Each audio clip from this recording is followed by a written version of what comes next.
In this video, I'm going to do the setup and probably some of the questions, at least some of the questions for game 3 from Prep Test 88. Okay, 88, game 3. Okay, Solomon, Tabitha, Ursula, Will, and Zeppi each make an arrangement of exactly 4 individual flowers, selecting from gardenias, hyacinths, lilies, and roses. Each person uses exactly 3 kinds of flowers. 4 individual flowers, 3 kinds of flowers. So 1, 2, 3, 4 individual flowers, 3 kinds. So let's say we choose these 3 kinds. In order to get that 4th flower without using an extra kind of flower, we're going to have to double up on one of these 3. So could be an extra gardenia, let's say. So then they would have 2 gardenias, 1 hyacinth, 1 lily, and 0 roses. This is where I get like a part of my kind of idea for organizing this game. So if we have our people on one side of a grid and our flowers on the other side, okay, and we're trying to figure out which flowers go with which people. For each person's bouquet, they're going to have one type of flower that they have 0 of, that's completely out. And then they're going to have 2 types of flowers where they have just 1 individual from that kind. And they're going to have 1 type of flower where they actually have 2 individual flowers from that type of flower. So in a column in this table, we would have 1 0, 2 1s, and a 2. So yeah, that was the structure that came to me when I did this game the first time. That's what made sense to me, thinking about it a little bit up front. This is the hardest game in the section, so you know, I mean, if you're not finishing the games on time, then probably the best strategy is actually just to skip this game and try to have 100% accuracy on the other 3.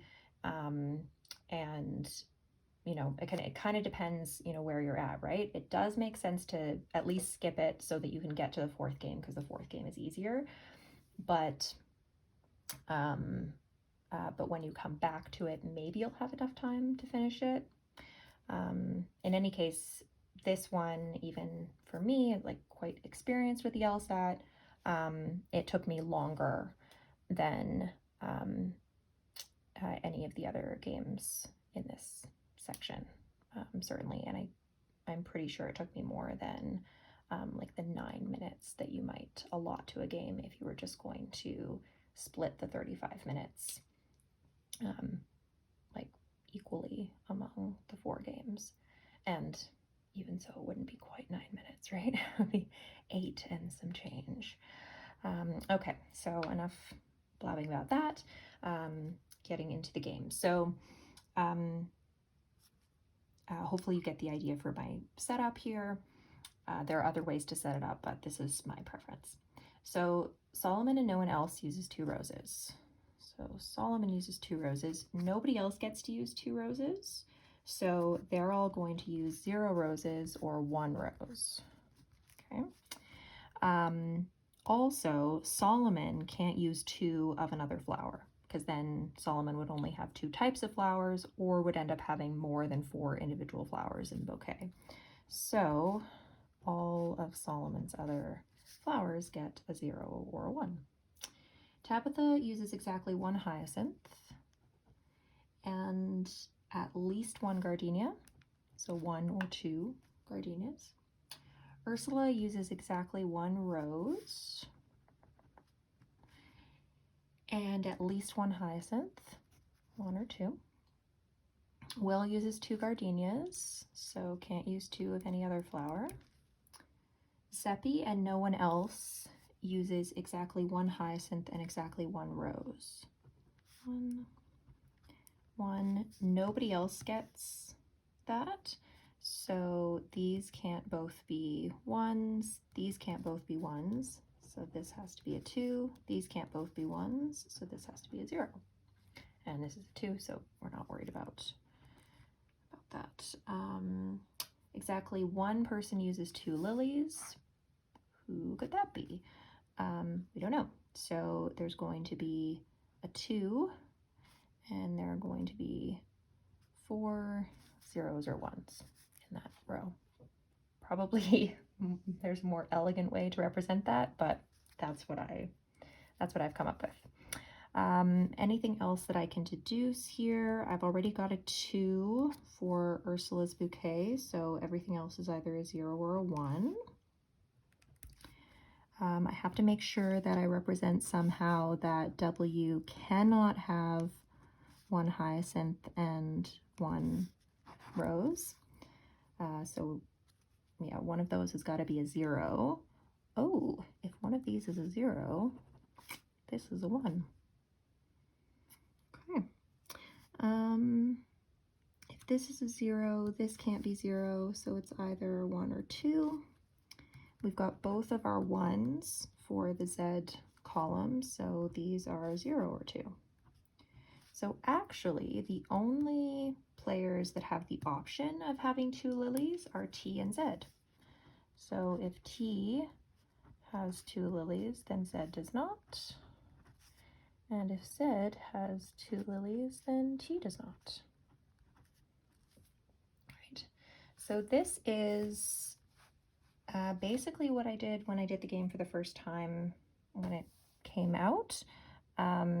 Maybe with some additions, but I definitely spent a good amount of time filling out this board.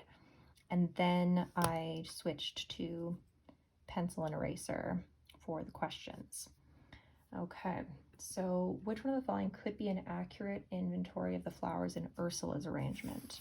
So we've got to have 2 hyacinths, which means that D is the correct answer. And that's based on a bunch of deductions. So just because we got that answer quickly, seemingly, obviously the work to get there we did up front. So yeah, 13D. 14. Which one of the following could be a pair of people whose arrangements are identical? Could S and T have identical arrangements? No. Well, S can't be identical with anybody, and neither can Z. So A, B, and E are out. And the reason they can't be identical with anybody is because of the rules that apply to them, right? So it's S and no one else uses 2 roses, Z and no one else uses exactly 1 hyacinth and 1 rose. So they can't have identical bouquets to other people because they can't even match on those elements of their bouquets. So it's either C or D. So T and W. And actually it does look like they have that possibility. U and W definitely don't, because W has 2 gardenias, U has 2 hyacinths. So C is the correct answer. 15. Okay, if lilies are used by exactly 2 of the people, so one person uses 2 lilies and another person uses 1. So those 2 people are going to be Will and Tabitha. C. Yeah, Tabitha can't have 0 and Will has to have 1. Yeah, I didn't even finish the rest of the question, but because of the deductions that I made, yeah, Tabitha and Will, that's the only way that that's going to work. Yeah, of those 2 people, only 1 uses any hyacinths, so Will would be the one that doesn't use any hyacinths. And yeah, that could work. Okay. Which one of the following must be true? Tabitha's arrangement contains no lilies. No, that doesn't have to be true. Tab this arrangement contains no roses. Yes, that does have to be true. So 16 is B. So you can see a lot of work here making deductions, but doing those questions was relatively quick. The issue, of course, with this game is it's only 5 questions, and the 5th question changes a condition on us. So when that condition gets changed, we have to like reverse deductions that we made using that condition. And at that stage, I've forgotten which deductions specifically were based on that rule. So unless you have some kind of way of like color coding your deductions, I definitely don't, and I think would be kind of overkill, then you're gonna have to just do a whole bunch of work just for this one question. I'll do it. I'll go through it. But again, if this is something where you're like struggling for time on this section, this isn't really the type of game that you're going to want to be focused that much on anyways, because you're better off making sure that you're getting 100% on the other games rather than sinking a bunch of time into game 3 and not being able to make it to game 4. Okay. So, question 17, I am redrawing my grid. HLR.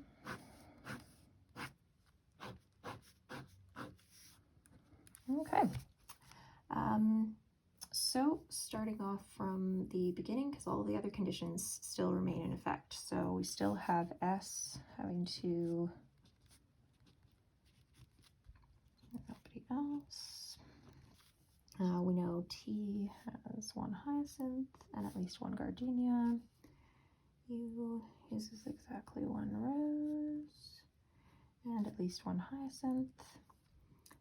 W, 2 gardenias. Seppi and no one else. Okay, so that's the one that they're changing on us. So now they're saying that Seppi and at least 1 other person. So Seppi, 1 and 1. And then there's at least 1 other person. So can't be S because it's 2 roses, but a minimum of 1 of these guys is going to have that arrangement of 1 hyacinth and 1 rose. And then the last condition is still in effect, so exactly 1 person uses 2 lilies. Cool, so we have 2 and we have 4, 1. And this is 0 or 2. 0 or 2, we've already got a 2 there, so this is 0 or 1. We have a 1, we have a 1 or a 2. Yeah, we still, our options are quite open for you here and for lilies there. So yeah, not sure. Okay. Question 17. So which one of the following must be true now that these are the things that we know for sure? Tabitha's arrangement contains exactly 1 rose. Does that have to be true? No. There could be, it could have 0, right? And then it could have 1 lily, to kind of avoid putting pressure on this rule. That would be fine. Exactly 1 arrangement contains no roses. These could both contain no roses, and we would still be able to fulfill the new condition because Ursula could have 1 hyacinth and 1 rose along with Seppi. So, yeah, it would be okay for these guys to have no roses. Will could have 1 lily, 2 gardenias, 1 lily. Yeah, so we're not going to put pressure on that rule either. Exactly 2 arrangements contain 1 rose and 1 hyacinth. We could have more than 2 arrangements contain that, right? Like we have options here. Yeah. So at least 1 contains no hyacinths. No, I think they could all have one hyacinth. Don't see that really causing any problems. At least one arrangement contains no lilies. Now here, that's kind of interesting, just because there's already that restriction on lilies that only one, or exactly one of the players has 2 lilies. So if, yeah, like, okay, so let's say we make none of them have 0 lilies. Okay, so that means that we've got 4 1s and a 2. So this is a 1 and this is a 1. This is a 2. Here's a 0. So this one is not helping me with that new requirement. If this is a 1 and this is a 1, this can't also be a 1, so it's a 2. That's a 0. This one now wouldn't be helping me with this requirement. And then here we've got a 1, and we have the 2 here. These can't both be 1. We have to have a 0 in the column, so that one wouldn't be able to help with that requirement. So yeah, we have to have at least one arrangement having no lilies, because if we try to falsify it and we try to make it so that none of the arrangements have no lilies, then yeah, it's not going to work. We're going to end up, and like more specifically, we are going to end up going against the new condition for this question. So adding that condition is sort of the key, right? Yeah, so we wouldn't be able to fulfill the new condition and also have no arrangements with no lilies. We will have to have at least one arrangement with no lilies. So E is the correct answer. Yeah. And I think doing this question probably took just as much time as doing the other 4 for this game. So I feel like this specific game section is like a huge lesson in time management for games, because if you just went in order and you didn't have a bunch of time left after games 1 and 2, then you would be sinking a ton of time into game 3 and you wouldn't have time for game 4. Whereas like with game 4, you're at least getting more than 5 questions for that game. I think it's 6 questions, and it's more doable, I would say. Like it's going to take you less time, and then you have time to at least maybe get a couple of the questions for game 3, rather than like running out of time doing game 3 and leaving game 4 blank. So yeah, time management is important if you're not always consistently finishing sections and with high accuracy. Okay, let me know if you have any questions about this one. Definitely a super tough game. Yeah.